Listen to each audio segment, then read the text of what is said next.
This is my film of Birkenau and Auschwitz-B.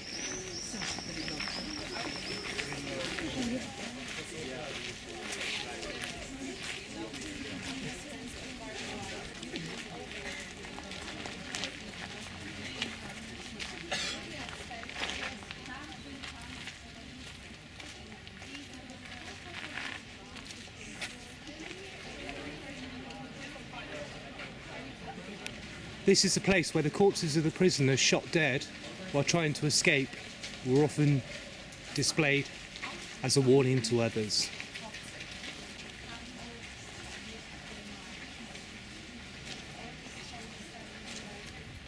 On the 7th of October 1941, a camp was established in Auschwitz for Soviet prisoner of war. About 10,000 men were registered as prisoners and held in a special fenced-off compound comprising of blocks 1 to 3, 12 to 14, 22 to 24. Most of them died of hunger, hard work and SS brutality. Many others were gassed, shot or ordered of a special Gestapo commission. Those who refused to work were forced naked out of their blocks in the freezing winter weather and doused in water, as a result of which many froze to death. Within 5 months, by March 1942, some 9,000 men and women and children had died. The remainder were transferred to the newly constructed Auschwitz II, Birkenau.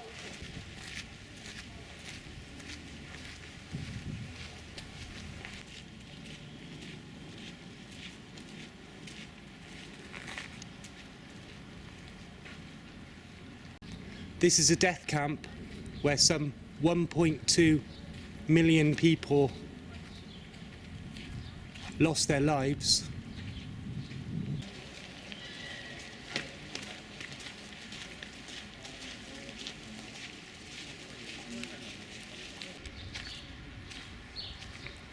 Now we're passing between two perimeter fences that separated the different blocks.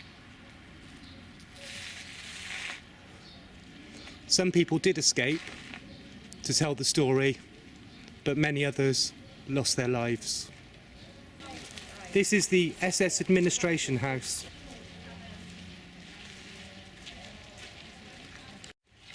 This is where the camp Gestapo was located. Prisoners suspected of involvement in the camp's underground resistance movement or of preparing to escape were interrogated here. Many prisoners died as a result of beaten or being tortured. This is one of the entrances to the gas chamber. Thankfully, I'm not allowed in there.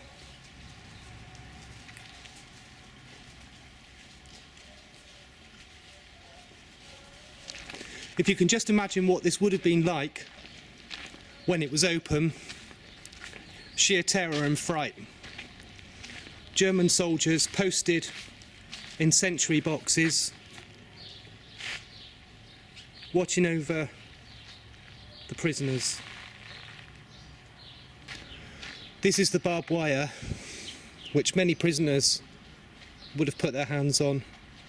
The actual barbed wire remains. And as you can see, the barbed wire itself was electrified.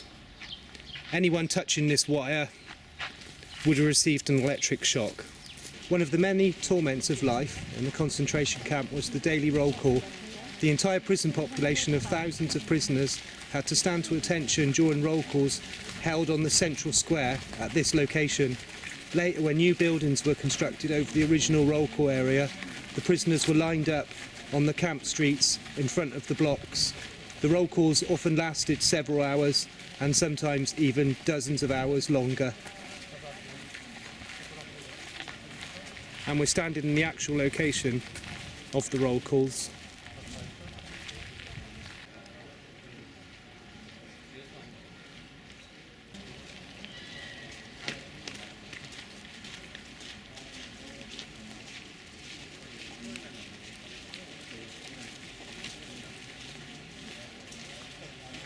When the SS took over the pre-war Polish garrison in 1940, they used the 20, mostly one-storey buildings for the prisoners. As the number of inmates increased, the SS decided to enlarge the camp. In spring 1941, construction began of 8 new buildings, now blocks 4 to 7, 15 to 7 and 18, and a second storey for 14 others. All the work was done by prisoners rather than by construction machinery, supervised by the SS and the prisoner overseers named Kapos, who beat them at the slightest opportunity. They dug foundations, carried blocks and bags of cement, and pushed wheelbarrows full of gravel and sand. Many died as a consequence. Here we are now at Block 15. This is Block 15, which is named Poland. This is a map of concentration camps and ghettos. The red dots were concentration camps, and the yellow dots were ghettos.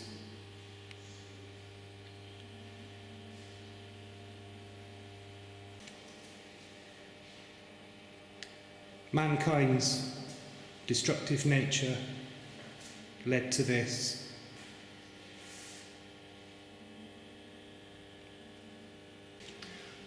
These are some of the surviving pictures of executions.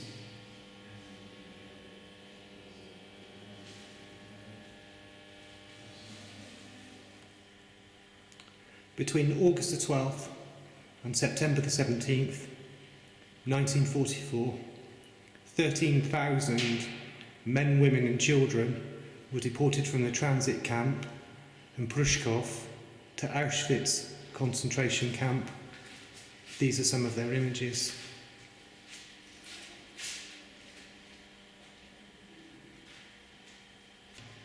Let us not forget the participation of Polish armed forces in the anti-Nazi coalition 1940 to 1945. We're in the Polish bloc. These are some of the actual garments worn by the Polish prisoners of war. These are some of the books with the names of the Polish prisoners that lost their lives in this godforsaken place.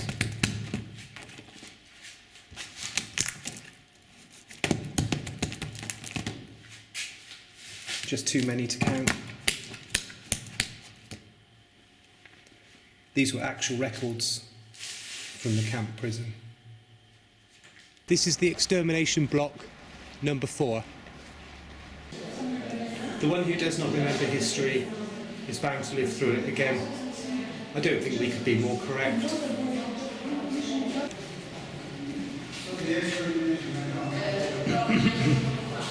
This is a map from where Jews and prisoners and other nationalities were deported to Auschwitz.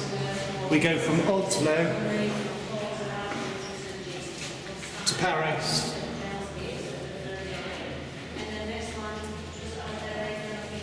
down to Bucharest, as far as field as Corfu. This is one of the coal-fired burners used to heat this block. Auschwitz was the largest Nazi German concentration and death camp. In the years 1940 to 1945, the Nazis deported at least 1.3 million people to Auschwitz, 1.1 million Jews, 140,000 Poles, 23,000 Roma, 15,000 Soviet prisoners, 25,000 prisoners from other ethnic groups. 1.1 million of these people died in Auschwitz. Approximately 90% of the victims were Jews. The SS murdered the majority of them in the gas chamber. These figures are not exact, but they represent a good proportion that did lose their lives. In Block 4, These are the actual ashes of people who died in Birkenau, Auschwitz II. These ashes were collected just after the camp was closed in 1940 to 1945. The people were selected on the railway platform. Those to be gassed were assured that they were going to take a bath. Dummy showers were fixed to the ceiling. They were held by dogs. 2,000 victims were crammed into a chamber, 210 square metres, approximately 235 square yards. In the area, the chamber door was locked and the gas was poured in. After 15 to 20 minutes, the chamber was opened, corpses were stripped of gold, teeth, hair, earrings, rings, on then transported to the crematory. Victims' personal documents were destroyed, leaving no evidence.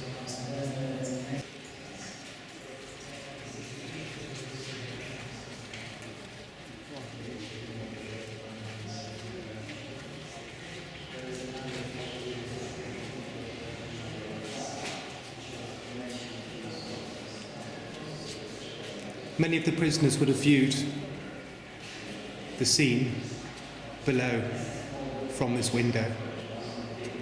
These are some of the fragments of the installation from the crematoria and gas chambers of Auschwitz. These are indeed the actual doors.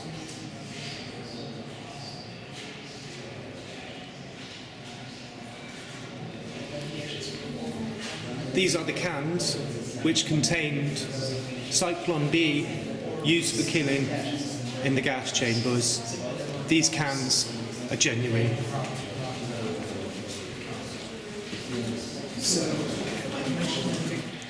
Something I'm not allowed to show you directly behind me.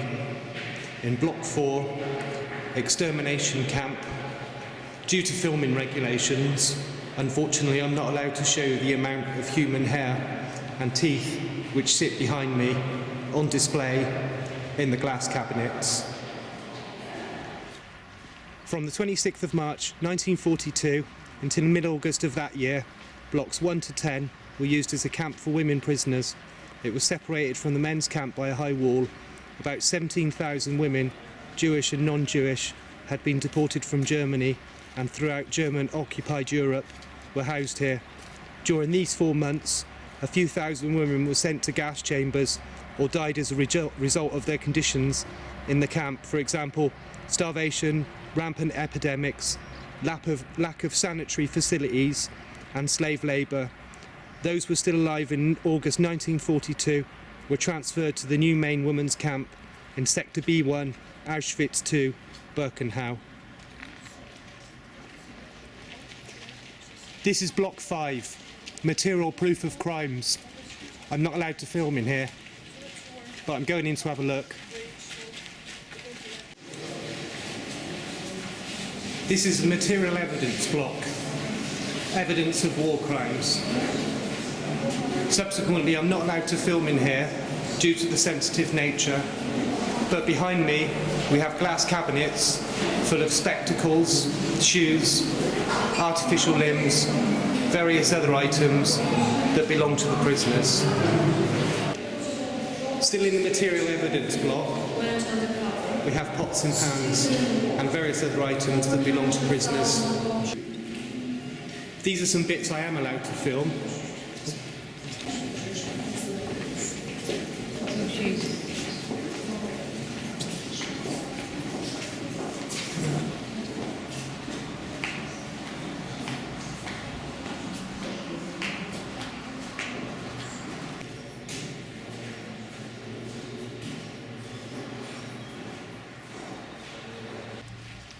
This is Block 10, where 700 women prisoners, mainly Jewish, were held in 2 upstairs rooms of this block and were used as human guinea pigs for sterilisation experiments conducted by Dr. Professor Klauberg, a German gynecologist, from April 1943 to May 1944.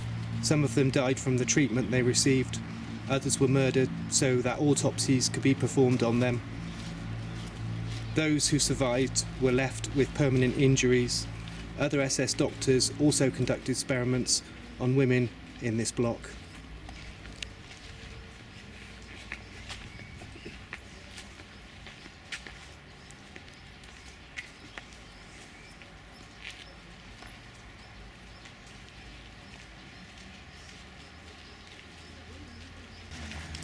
This is the entrance to the courtyard. 1941 to 1943. The SS shot several thousand people in the wall in this courtyard between blocks 10 and 11. Most of the executed were Polish political prisoners. Above all, the leaders and members of the clandestine organisations and people who helped escapees or facilitate contacts with the outside world. Poles had been sentenced to death in nearby towns and were also brought here to be shot, including men and women and even children who had been taken hostage in revenge.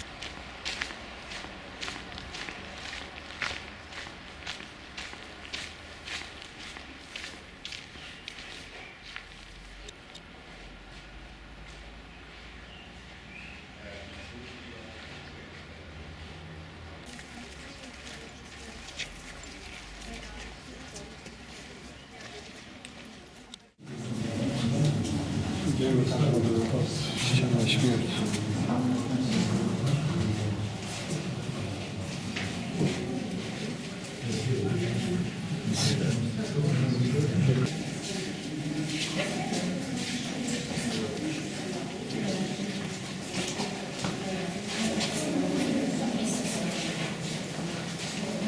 Prior to execution, they were led in twos to courtyard and shot at the wall of death.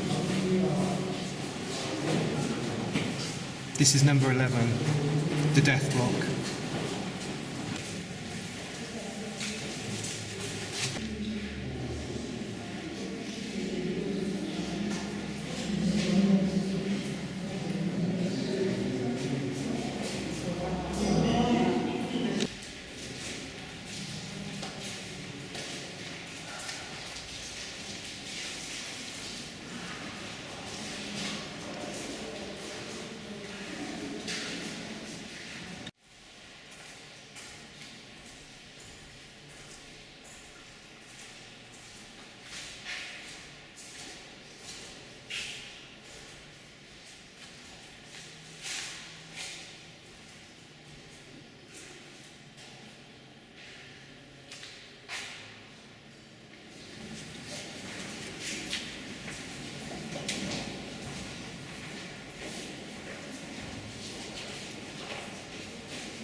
This is block 28. This was the hospital for the prisoners, which seems a bit of a contradiction. This is block E, which is the camp kitchen.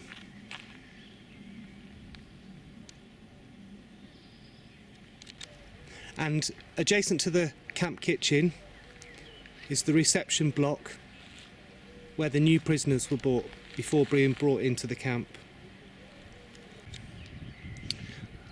Some of the most horrific images in mankind's history were brought to us from this location.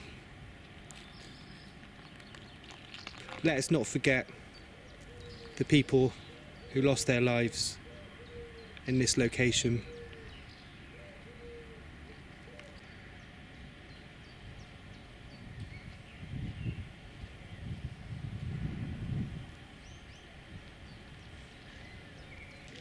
This is the site of which roll call was taken every morning.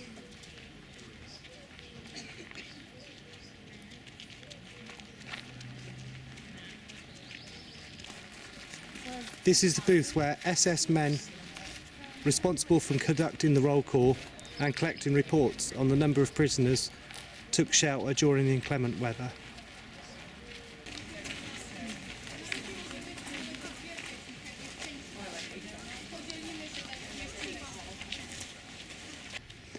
This is the gas chamber and ovens where the people were gassed and later on the bodies were put in the ovens and burnt. We're going to go and take a little look inside. I'll show you the gas rooms and the ovens.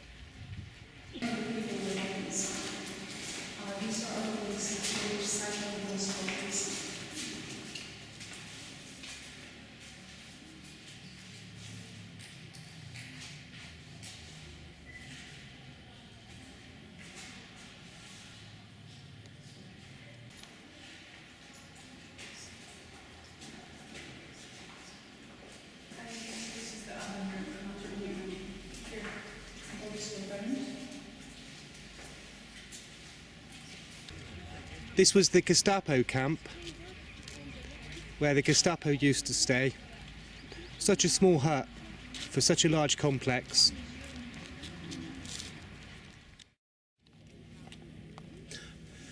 Now we're at Auschwitz-II, Birkenau.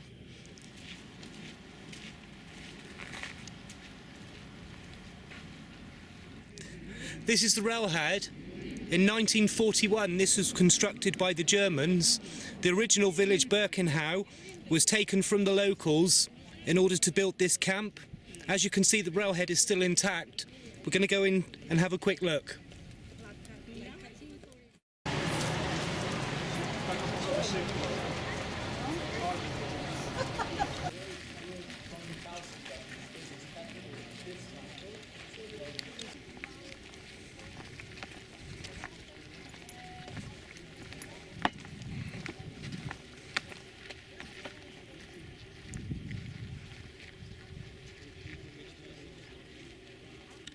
These are the original bolts, original track of the fixings. Looks like you could still run a train over this. Just note the depth of the railhead as well.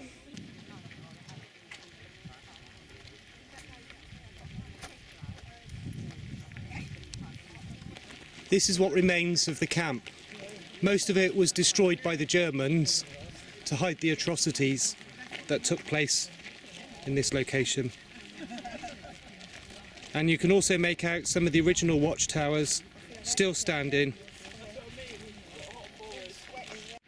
This is one of the original wagons used to transport detainees to this death camp. And if we look down the line, we can see the building where the trains entered. The detail on here reads Whitman, 1923, DWV, 1913, and it says Hasbay, whatever that means.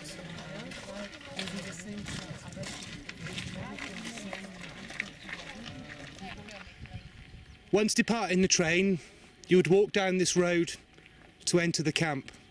This is the road that leads directly to the gas chamber and appears to be at the heart of the complex. And if we look over to the right, we can see the gate with the railway line that leads in to the site. Jews that would arrive at the railhead were directly directed down this road towards the gas chamber for immediate extermination. As we can hear, there are birds singing here. This is what's left of the original site.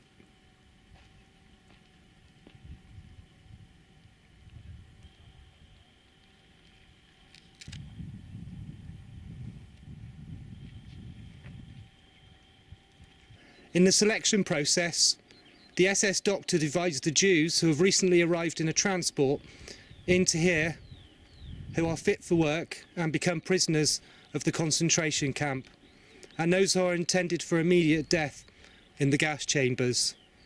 Jews selected by the SS into those who are fit for work and those who become prisoners. The rest of the prisoners intended for death would have passed through those gates to the gas chamber. If I take you back to 1944, in this location there would have been prisoners, SS officers But now all we have is silence.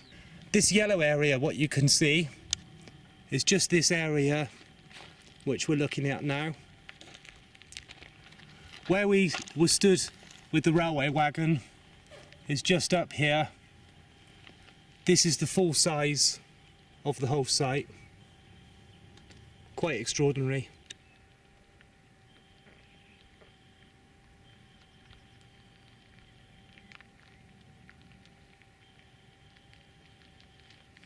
This is inside one of the dormitory bunkhouses. As you can see, there wasn't a lot of room for people at all. Each one of these bunks would possibly have 2 to 3 people in it.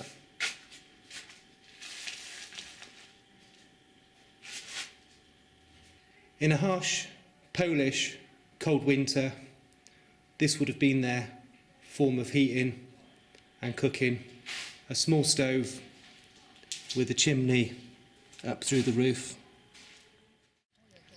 This is the site of a mass grave where the ashes of the people lie. As you can see, the frogs have taken advantage of the water.